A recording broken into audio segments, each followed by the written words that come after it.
시간이 됐으니까 시작할게요. 한 주간 잘 보내셨어요? 안녕하세요. 선교훈련학교 2021년 가을 학기 마지막 시간입니다. 이중희 목사님 기도하시고 시작하겠습니다. 하겠습니다. 참 좋으신 하나님 아버지 감사합니다. 또 선교훈련학교 이번 학기 또 세 번째 시간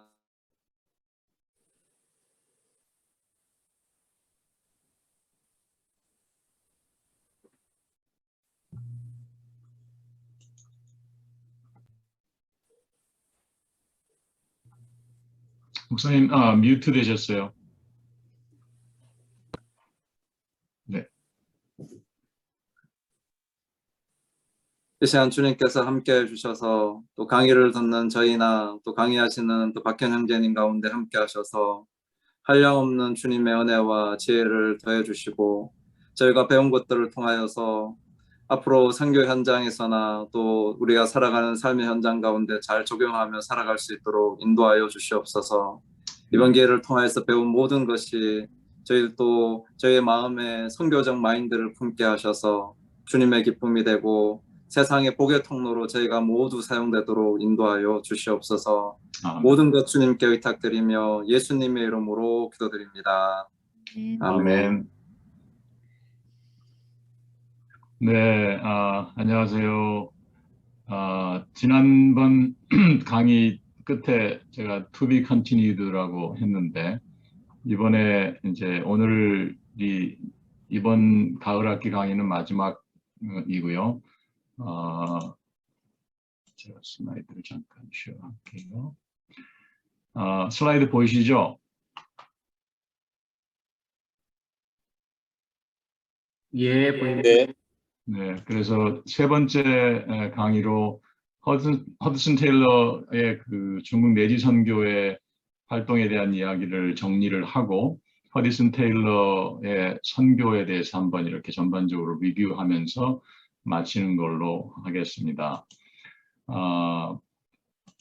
이 중국 내지 선교회는 우리가 그때 이제 마지막에 봤던 것처럼 허드슨 테일러가 한 6년, 7년 정도 중국에서 사역한 후에 건강이 매우 나빠져서 1860년에 영국으로 치료차 다시 돌아가게 됐고요.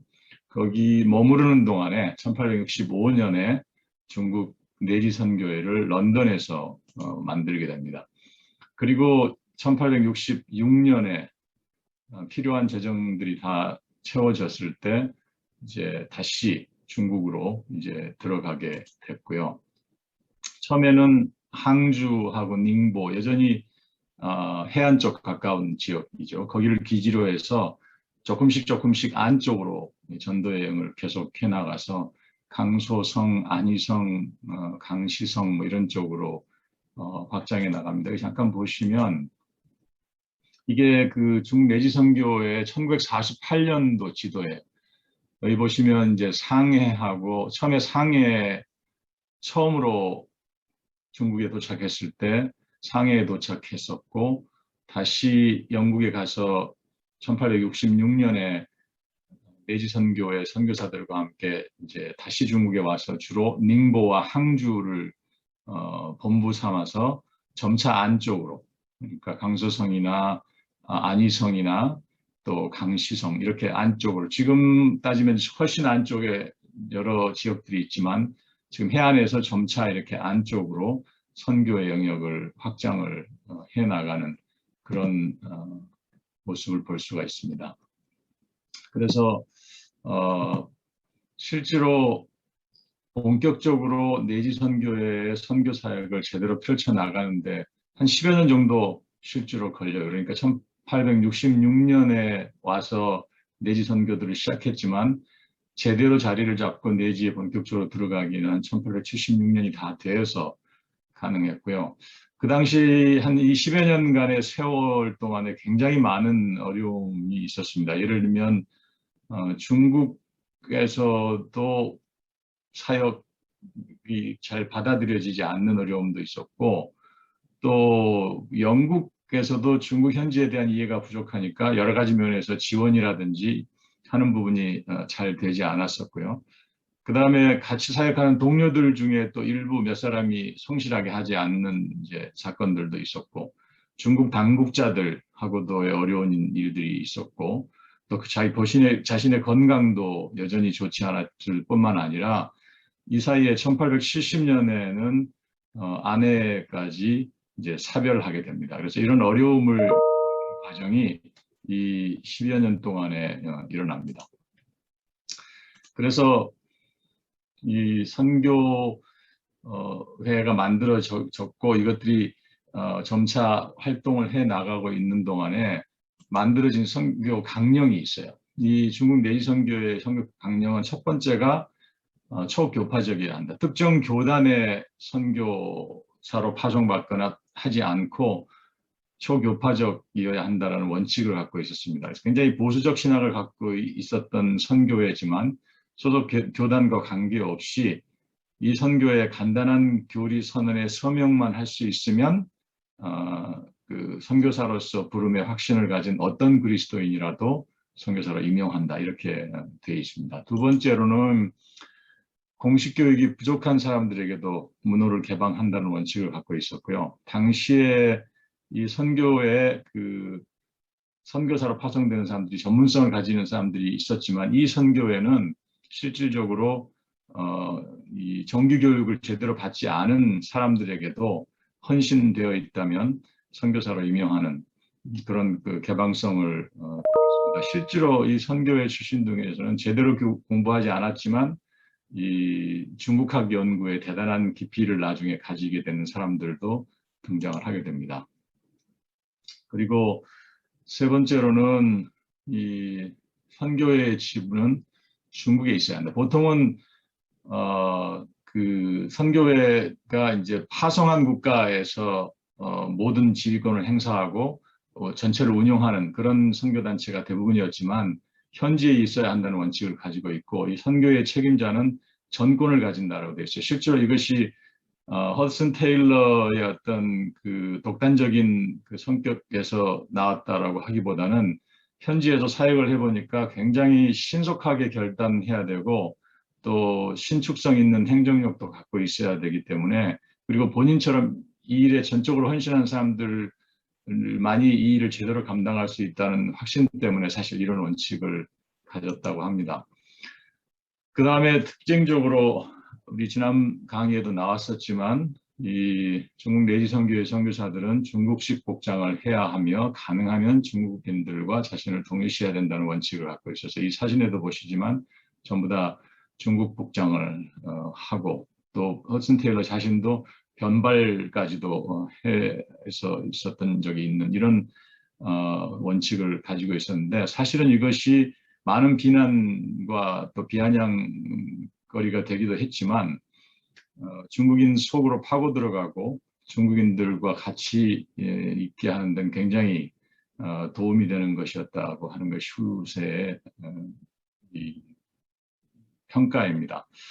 그리고 이 선교회가 굉장히 또 허드슨 테일러 자신이 중요하게 생각하는 것은 선교사가 들어가서 뭐 중국이든 어느 나라든 그 나라의 문화와 모든 풍습을 서양 것으로 바꿔놓는 게 목적이 아니다. 그러니까 그 사람을 그런 문화를 바꾸고 그 사람들의 풍습을 바꾸는 것이 아니고 하나님의 복음을 전하는 것이 가장 주된 것이었기 때문에 그 사람을 서양화시키기보다는 자신들이 그 사람과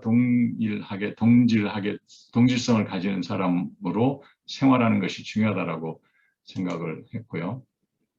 그 다음에 이제 마지막으로는 선교회의 1차적 임무는 언제나 복음을 전파하는 것이다. 이게 이제 뭐 맞는 얘기인데 왜 새삼스럽게 이런 얘기를 하냐 이런 얘기가 나올 수 있는데, 사실은 왜 그러냐 하면 교회를 개척하고 그 교회 사역을 하는 일에 치중하거나 학교를 세우고 교육에 종사하는 것이 선교적 목적을 가지고 가능한 일이긴 하지만 그것이 중심이 되어서 가장 1차적인 목적인 복음 전도를 훼손시켜서는 안 된다라고 하는 원칙을 갖고 있었어요. 그래서 그 선교회 소속인 예를 들면 그리프 존이라는 선교사가 상해에서 1877년에 전국 기독 선교사 그 회의에서 한 발언을 보면 우리의 선교 목적은 곧 이 광대한 대륙의 중국 민족으로 하여금 그리스도의 제자가 되게 하는 것이다. 이것이 우리의 사명이다. 다른 사람들이 어떤 일을 하건 우리는 이곳에서 국내 자원을 발전하게 하기 위함도 아니고 공업이나 상업의 발달을 촉진시키기 위함도 아니고 뿐만 아니라 문화생활의 진보를 꾀하는 것도 아니다라고 명확하게 얘기를 하고 있습니다. 그리고 오늘도 영화 한 편을 보여드리도록 하겠습니다. 이게 이제 허슨 테일러의 그 얘기의 두 번째 부분인데요. 주로 중국 내지 선교의 활동에 관한 얘기 한 7, 8분 정도 되는 것 같은데 지금 한번 보고 또 얘기를 하도록 하겠습니다.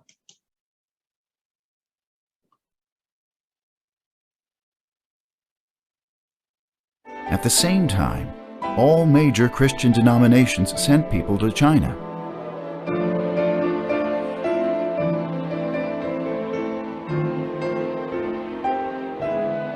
By 1894, 1,324 missionaries had gone to China.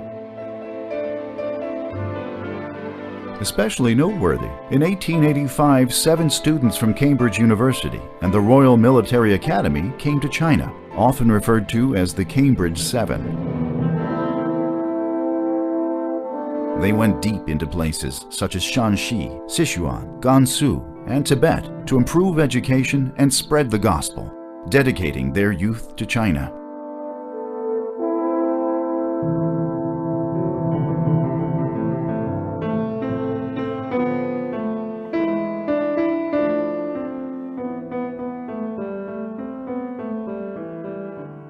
By the early 20th century, missionaries had traversed every province in China.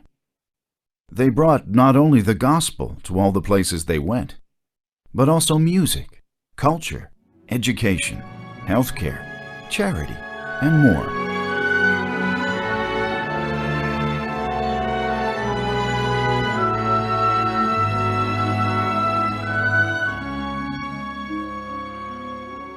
Although the missionaries did indeed come to China with love, they also did have to enter by means of force, coming in through the openings that had been created by war and international conflicts.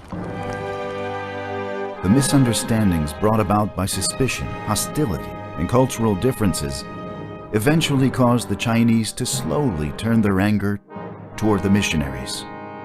Anti-Christian activities began occurring frequently across China in what were called missionary incidents, eventually culminating in the Boxer Rebellion that shocked the world. In the summer of 1900, with the slogan of "Support the Qing, destroy the foreigners," from Shandong and Shanxi to Hunan and Zhujiang, the Boxers massacred 241 Western missionaries and over 30,000 Chinese Christians.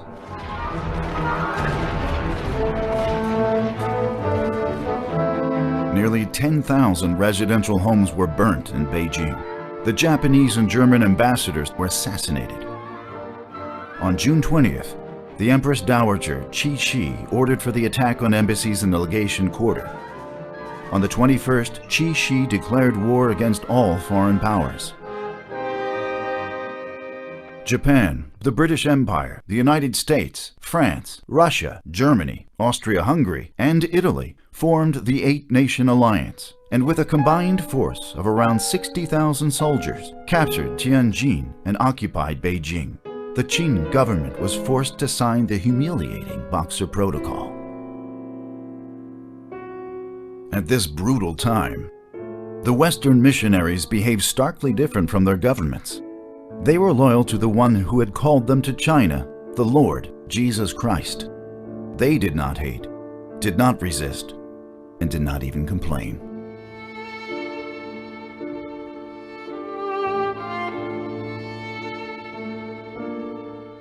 Reverend Karl Lundberg, who was martyred in Inner Mongolia, wrote in one of his last letters, "We do not want to die with weapons in our hands. If God permits, they may take our lives." Reverend Horace Pitkin, a Yale graduate who was martyred in Baoding, Hubei, wrote a letter to his wife, which he buried beneath the church. Tell the mother of little Horace to tell Horace that his father's last wish was that when he is 25 years of age, he should come to China as a missionary.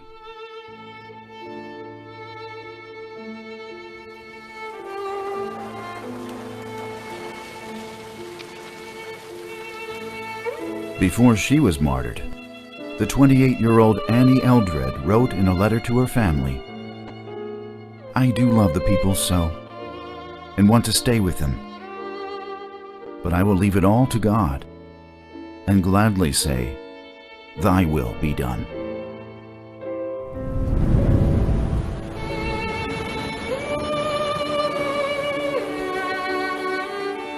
During the missionary incidents, 13 missionaries and 5 children from Oberlin College were martyred in Shanxi.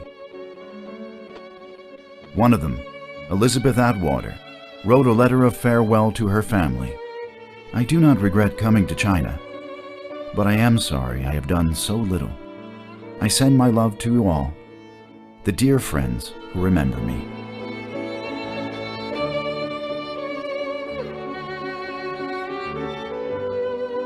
During the Boxer Rebellion, 58 missionaries and 21 children from the China Inland Mission were martyred.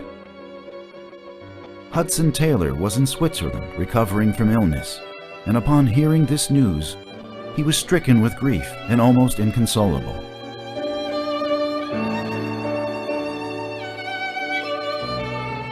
He wrote, "I cannot read, I cannot think, I cannot even pray, but I can trust."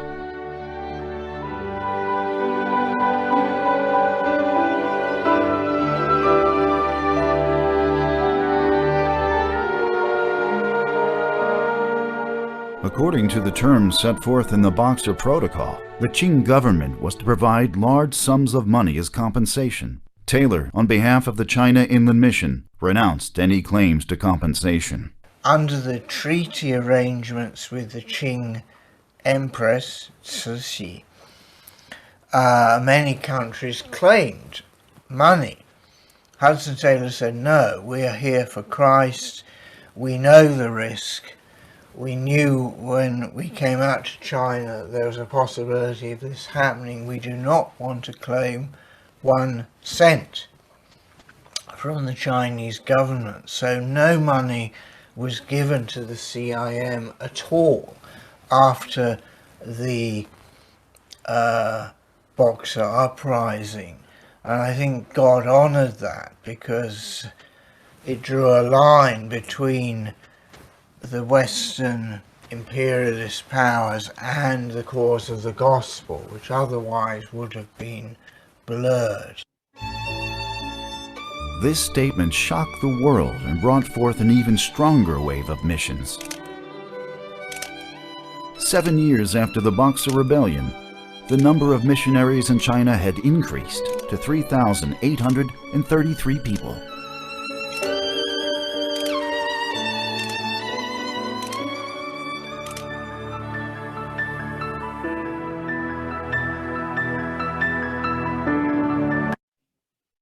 네. 이 중국 내지 선교회가 발전해 나가는 과정에 중국의 역사적인 혼란기하고 맞물리면서 굉장히 많은 희생을 치렀던 것을 방금 비디오를 통해서 보셨고요.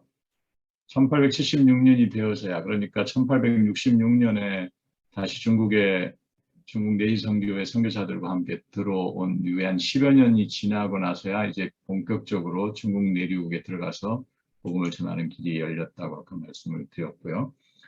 1878년부터 1900년 사이 선교 회원 수가 계속 증가했고, 또 많은 유럽의 나라들, 또 미국에 있는 선교사들이 이 중국 내지 선교에 합류를 하게 됩니다.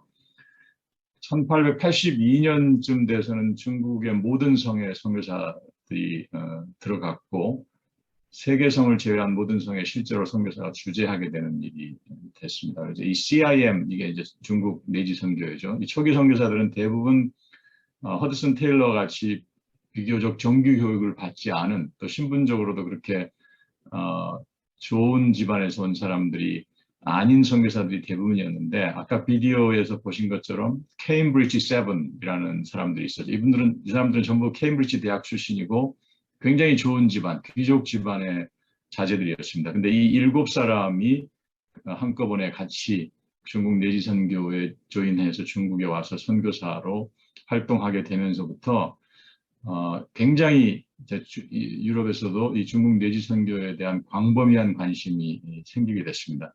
아까 따로 사진이 더 나왔지만 이 7인 중에 한 사람인 호스트라는 사람은 나중에 중국 내지 선교의 두 번째 책임자가 됩니다. 아까 1900년대 의화단 사건이 일어나면서 이 선교사들이 호된 시련을 경험하게 되는데, 이 의화단 사건은 외세 배척 운동입니다. 서양에서 들어온 모든 것에 대한 배척. 그러니까 기독교 선교사들 당연히 거기에 포함되어 있고요. 중국이 이 근대사에 굉장히 이제 서양 세력과의 마찰 때문에 전쟁도 있었고 여러 가지 사건이 생기게 되면서 중국 사람들한테 광범위하게 이 외세에 대한 강한 이제 그 반발 이런 것들이 생겨나게 되고 1900년에 의화단이라는 이제 난이 일어나게 되고, 청나라는 사실 이 의화단을 이용하는 입장에서 외세를 배척하는 이제 일들이 실제로 생기면서, 여기도 보면 아까 비디오에 있었지만 중국 내지 선교회에서만 58명의 선교사가 순교하게 되고 23명의 어린이들이 죽임을 당합니다. 그리고 수많은 중국인 기독교인들이 살해됐고, 또 이 다른 지역으로 대피하려던 다른 선교회 선교사들도 많은 희생을 치르게 됩니다. 나중에 1911년에 중국 혁명이 일어나면서 더 큰 시련이 생기고 20년부터는 이제 무신론과 혁명이 더 기세를 올리게 되면서 1926년에는 모든 선교사의 안전을 위해서 해안 지역으로 철수해야 되는 그런 상황까지 계속됩니다. 그런 중에도 이 중국 내지 선교에는 목숨을 건 노력의 결과로 1929년에서 1930년까지 200명의 새로운 사역자들이 영국에서 들어갔고, 1936년 선교사의 수가 1387명에 이르게 됩니다. 이 중국 내지 선교회가 중국 교회에 미친 영향은 참 지대합니다. 그가 허슨 테일러가 세운 이제 중국 내지 선교회는 굉장히 많은 시련 속으로 가운데에서도 중국 내지로 들어가서 교회를 개척하고 신약교를 운영하고 또 어려운 사람들 직접 경제적으로도 돕고 하는 사역을 계속해 나갔고, 지금도 그 당시에 예배당 건물들이 많이 남아 있다고 합니다.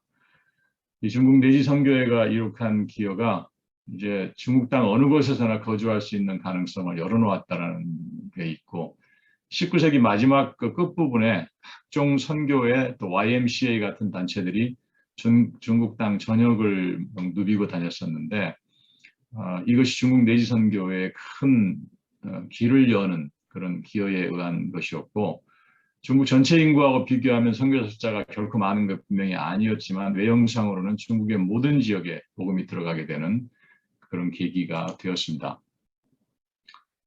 많은 선교사들이 허슨 테일러의 방식에 대해서 동의하지 않은 선교사들도 많았고, 특히 이 중국 내지 선교회가 아닌 다른 여러 선교 단체들에서요.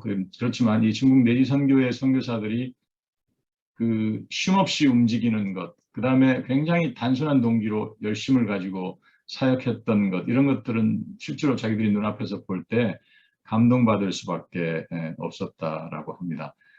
어느 정도로 거의 단순한 생각을 가지고 있었냐면, 그 일면을 볼 수 있는 게 허슨 테일러가 가지고 있는 중국 복음화 비전이 있었는데, 그게 만약에 1000명의 복음 사역자를 확보해서 이 사람들이 매일 50명에서 200명 사이의 사람에게 복음을 전한다면 3년 이내에 모든 중국인에게 복음을 전할 수 있을 거다. 그때 당시 중국의 인구가 한 3억 몇천 정도 되는 상황이었는데, 이런 생각을 하고 중국의 여기저기서 교회를 세우고 정착해서 오랫동안 사역을 하는 것이 중점이라기보다는 빠른 시일 안에 중국에 있는 모든 사람으로 하여금 복음을 듣게 해야 되겠다라고 하는 생각을 가지고 이 중국 내지 선교회는 사역을 하게 됩니다.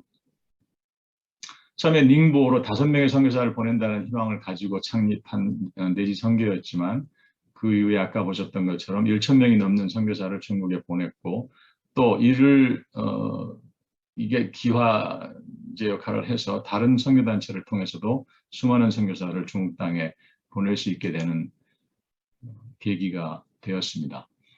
허드슨 선교의 이 중국 내지 선교회를 통한 선교의 특징을 한마디로 얘기하면 믿음 선교라고 할 수 있습니다. Faith Mission.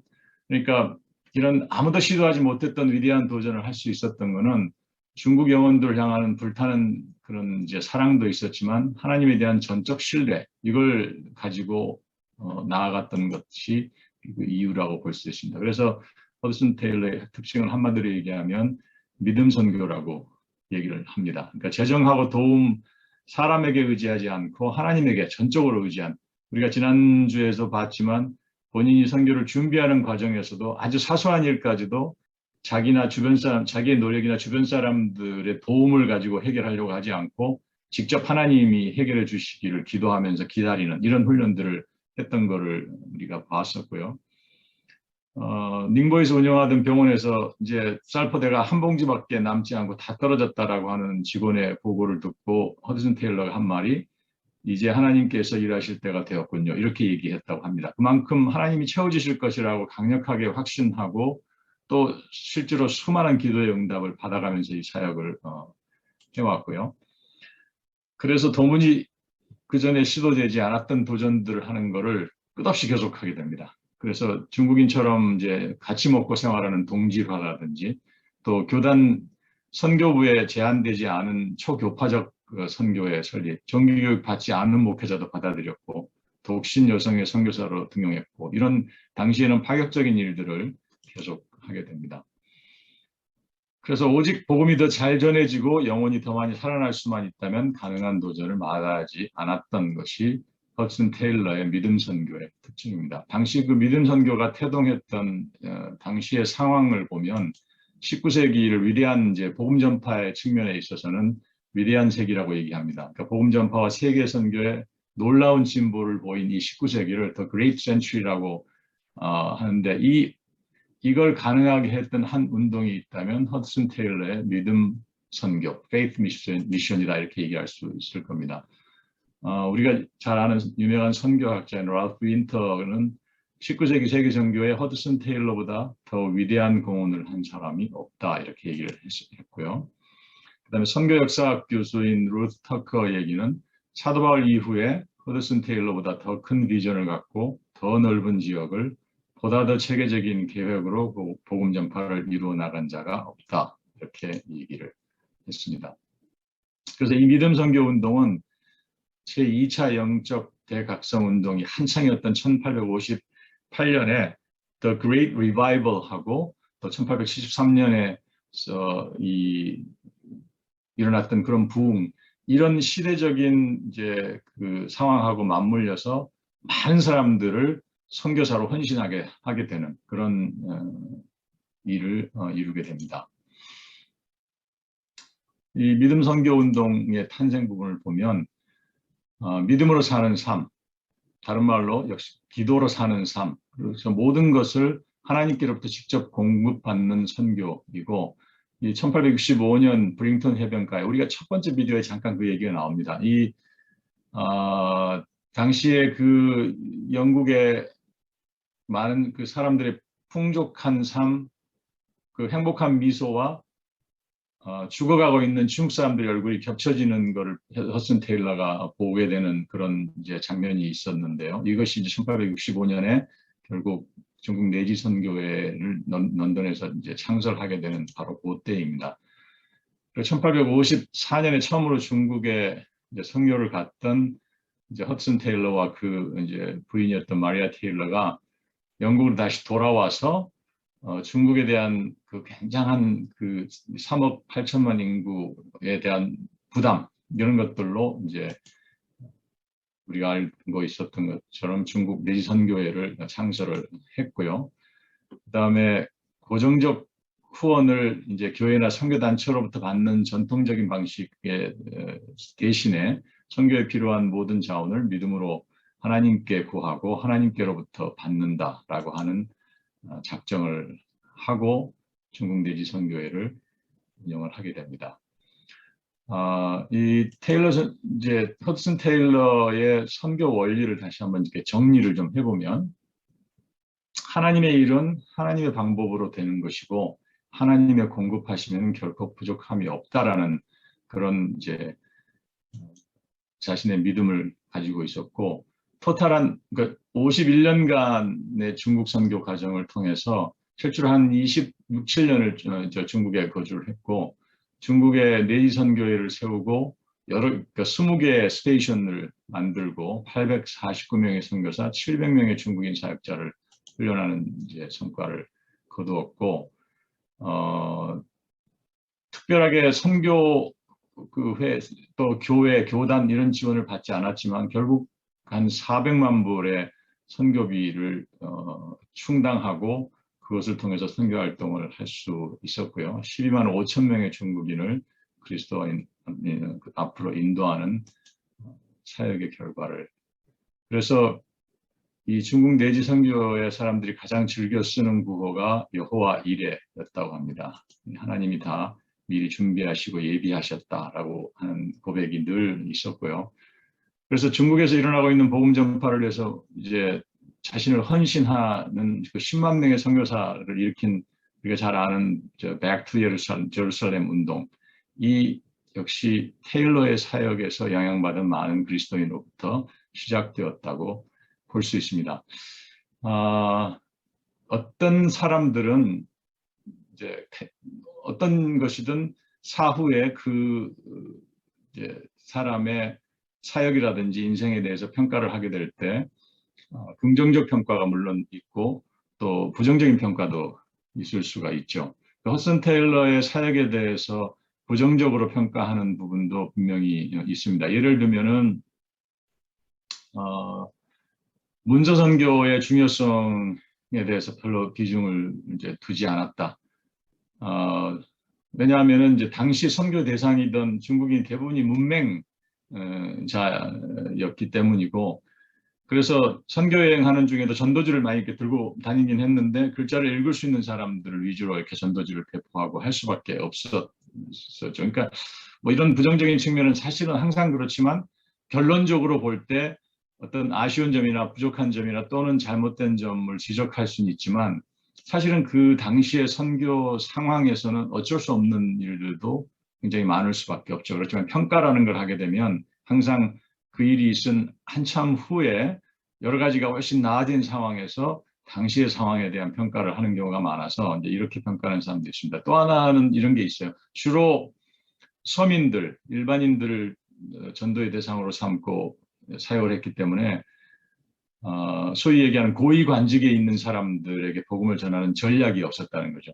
어떤 측면에서는 그 고위관직에 있는 사람을 먼저 그리스도인으로 만들면 그 사람들의 영향력을 통해서 상당히 많은 이제 우리가 소위 얘기하는 효율성 있는 전도 또는 효과가 큰 전도를 할 수 있다고 생각을 할 수가 있고, 또 뭐 실제로 그런 사례들이 많이 있습니다. 우리 사도 바울의 선교 여행에서도 보면 그런 비슷한 사건들이 있죠. 그 마을에 또는 그 촌에 이제 수장이든 촌장이든 가장 뭐 추장이든 이 높은 곳에 있는 사람들을 잘 먼저 그리스도인 되게 하는 것이 큰 영향을 미친다는 건 맞는 일이긴 한데, 허슨 테일러는 그런 전략을 가지고 있지 않아서 조금 어떻게 보면 비효율적이었다 이렇게 이제 평가하는 것도 있고, 또 하나는 중국 현지인 지도자를 양성하는 일에 비중을 많이 두지 않았다. 물론 많이 현지 사역자를 세우고 하긴 했는데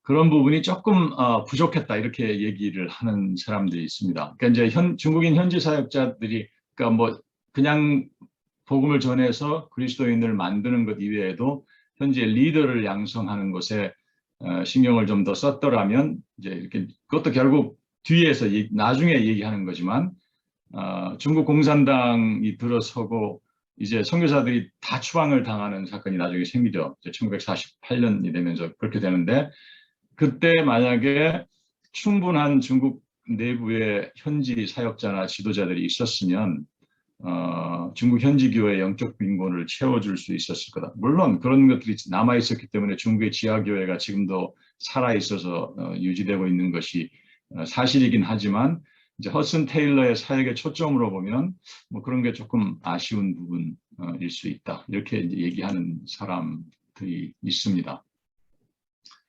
이 믿음 선교의 파급력이 어느 정도 대단했었냐면은 이것이 결국 나중에는 이제 우리가 첫 시간에 들었던 것처럼 세계 선교의 제3시대인 미전도 지역 사역, 미전도 종족 사역으로 발전하게 되는 그런 이제 계기가 되는 거죠, 중간에서. 그래서 이 허슨 테일러의 원리와 모델을 따라서 생겨난 믿음 선교 단체들이 굉장히 많습니다. 아프리카 내지 선교회, 콩고 내지 선교회, 미전도지 아프리카 선교회, 미전도 종족 선교회, 수단 파이어니어 선교회, 모로코 선교회, 이런 것들이 전부 다 이 허슨 테일러의 선교 원리와 모델의 영향을 많이 받고 생겨난 선교 단체들입니다.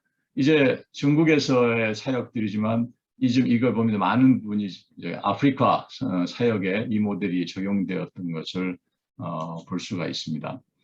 그래서 21세기 초 현재 이 믿음 선교회들을 통해서 파송된 선교사들이 교단에서 보낸 선교사들의 숫자보다 훨씬 많은 게 현재 현실입니다.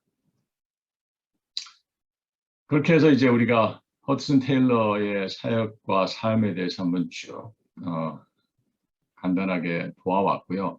사실은 허슨 테일러의 그 선교 사역을 기록한 그 문서들은 굉장히 많고, 또 지금 우리가 이렇게 얘기하는 것보다 훨씬 깊이 있게 이제 그 사역들을 더 들여다보고 분석할 수는 있겠지만, 우리에게 주어진 시간 정도에서 볼 수 있는 만큼 들여다봤고요. 한번 정리를 해보면, 허슨 테일러가 그 중국 내륙으로 들어가는 선교 사역을 시작해서 세계 복음화를 완수하기 위한 새로운 흐름을 만드는 위대한 일을 했다. 그러니까 세계 선교의 3시대에서도 우리가 처음에 보았던 이제 해안 선교 시대를 지나서 이제 두 번째 큰 선교, 세계 선교사의 흐름을 시작한 것이 허슨 테일러의 이제 내지 선교회고요.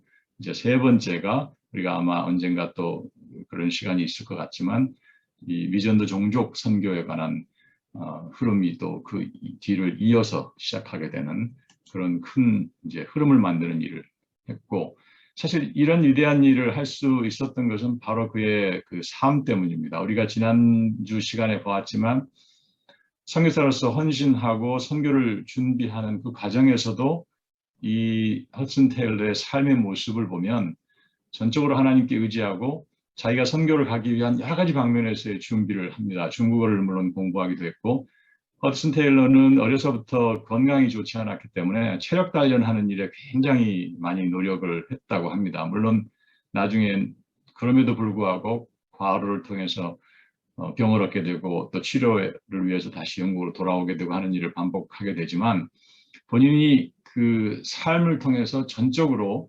하나님에게 선교사로서 사용되기 위해서 많은 준비를 합니다. 그 다음에 가장 우리가 중요하게 생각할 것은 본인이 그 하나님에게 전적으로 모든 것을 맡기고 하나님으로부터 공급받으려고 하는 그런 삶의 모습을 볼 수 있습니다. 우리가 흔히 그런 얘기 합니다. 선교는 라이프스타일이라고 얘기하죠.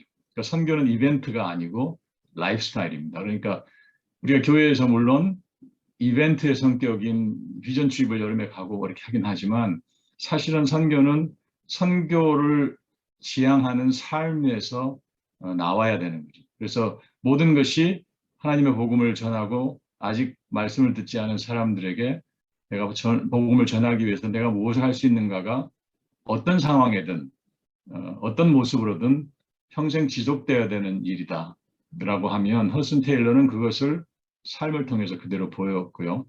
그 삶을 통해서 드러난 것이 진정한 리더십, 진정한 영향력이 될 수 있다라고 하는 것을 모범으로 보여준 것이라고 할 수 있겠습니다. 그래서 그 삶에서 볼 수 있었던 것은 무엇보다도 하나님께 대한 철저한 신뢰, 그리고 복음에 대한 분명한 확신, 그 다음에 이 중국에 대한 끝없는 사랑, 그 중국 사람들에 대한 사랑, 그 다음에 자신의 일에 대한 엄청난 열정, 그 다음에 자신에 대한 철저한 관리, 삶에 대한 분명한 목적, 이런 것들을 찾아볼 수 있고요. 그래서 자신의 삶으로 직접 보이는 리더십을 발휘해서 수많은 젊은이들이 중국으로 자원하여 선교사가 되게 하게 됩니다.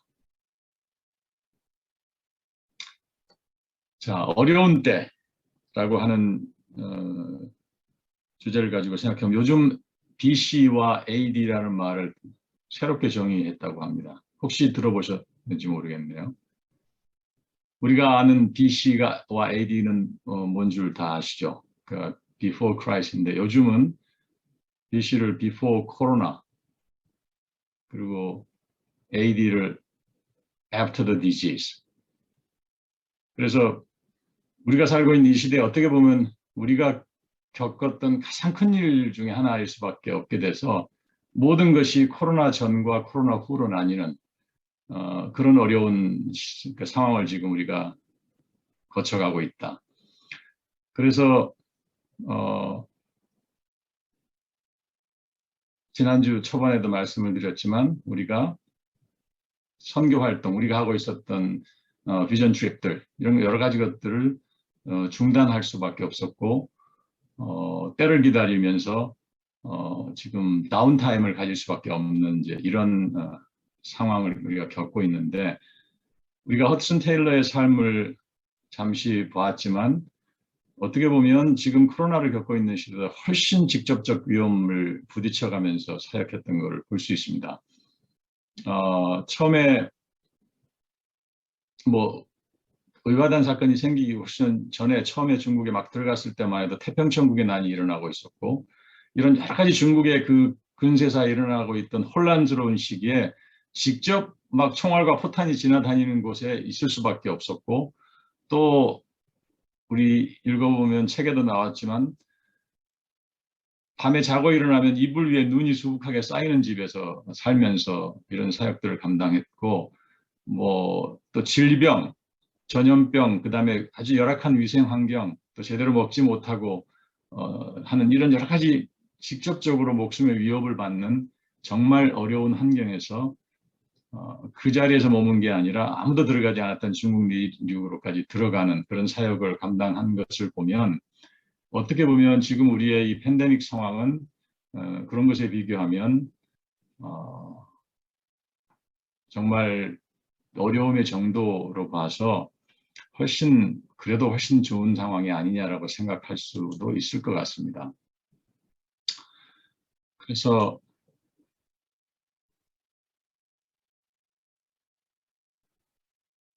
여기 제가 보여드리는 슬라이드를 그냥 이렇게 조용히 눈으로 읽으시면 좋겠습니다. 저는 여기서부터는 더 얘기를 하지 않겠습니다.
제가 잠깐 기도하고 마치겠습니다. 하나님 아버지 감사합니다. 짧은 시간이지만 선교에 있어 큰 획을 그은 허슨 테일러의 삶을 살펴보면서 그가 어떠한 상황에서 어떻게 사역하였는지, 또 어떤 삶을 통해서 아직까지도 수많은 사람들에게 영향을 미치고 있는지 살펴볼 수 있는 기회를 가졌습니다. 하나님, 우리가 이번 기회를 통해서 허슨 테일러의 사역을 팩트로 일일이 기억하는 것 중요하지만, 그것보다는 그가 어떤 삶을 통해서 어떻게 하나님께 헌신하면서 어떠한 일들을 이루었는지 저희들 가슴 속에 깊이 두게 하시고, 또 하나님께서 우리에게 지금 이 시대에 하라고 하시는 일이 무엇인지도 생각해 볼 수 있도록 인도해 주셔서 우리의 삶이 복음을 전하는 삶이 되고, 우리 교회가 말씀을 전하는 방주의 역할을 감당하도록 하나님께서 인도해 주시기를 원합니다. 감사드리고 예수님 이름으로 기도했습니다. 아멘. 네. 네, 이상입니다. 감사합니다. 네, 수고 수고하셨습니다. 많으셨습니다. 감사합니다. 네, 수고하셨습니다. 감사합니다. 네, 박균 형제님